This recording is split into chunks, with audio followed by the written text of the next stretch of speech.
রাঁচি শহরে প্রথম দিন পাত্রাতু ভ্যালি, পাত্রাতু লেক ঘুরে পরের দিন সকাল 6টায় আবার আমরা বেরিয়ে পড়লাম। আজকের তালিকায় প্রথমে ছিল সীতা ওয়াটারফলস। রাস্তা খুবই সুন্দর, পাখির ডাক, প্রজাপতির খেলা দেখতে দেখতে আমরা সীতা ওয়াটারফলসে নামতে শুরু করলাম।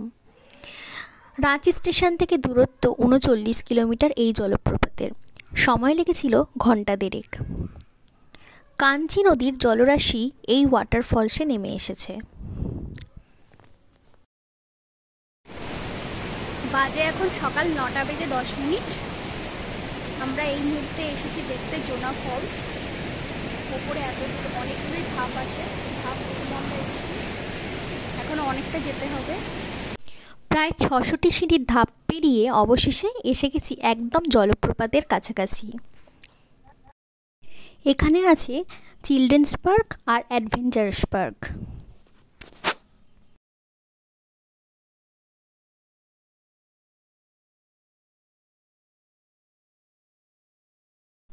জোনা ওয়াটারফলস দেখে আমরা দুপাশে নয়নাভিরাম সবুজকে সাক্ষী করে নিয়ে এগিয়ে চলেছি ঝাড়খণ্ডের লাটেহার জেলার একটা গভীর অরণ্য বেষ্টিত শৈল শহরে। শৈল শহরটি ছোটনাগপুরের মালভূমির রানী নামে পরিচিত। নাম নেতারহাট।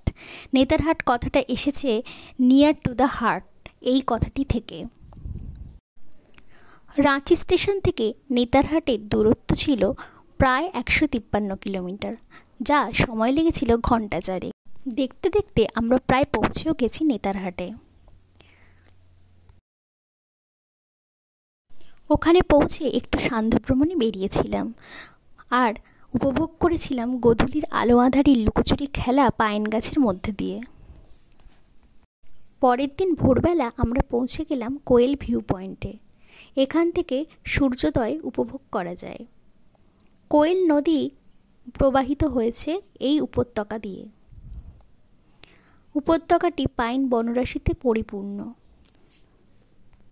এরপর দেখতে গেলাম নেতারহাট রেসিডেন্সিয়াল স্কুল, যেটা গুরুকুল প্রথায় আশ্রম সিস্টেমে চালিত হয়।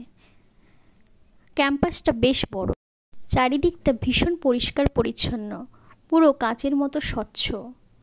তবে স্কুলটির ভেতরে আপনি যেতে পারবেন না, কারণ লেখা আছে ভিজিটার্স আর নট অ্যালাউড। আর এটি হলো কিশোর আশ্রম, ছেলেদের থাকার জন্য।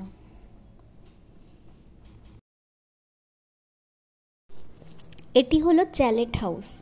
সেই দিনকে চ্যালেট হাউস বাইরে থেকে বন্ধ করা ছিল, তাই দূর থেকেই দেখতে হলো। তাহলে চলুন এই উন্মুক্ত প্রান্তরে তাজা অক্সিজেনে পরিপূর্ণ সুন্দর রাস্তা দিয়ে আমরা হাঁটতে হাঁটতে বিলীন হয়ে যাই। মনের মণিকোঠায় স্থায়ীভাবে জায়গা করে দিই এই দৃশ্যটিকে।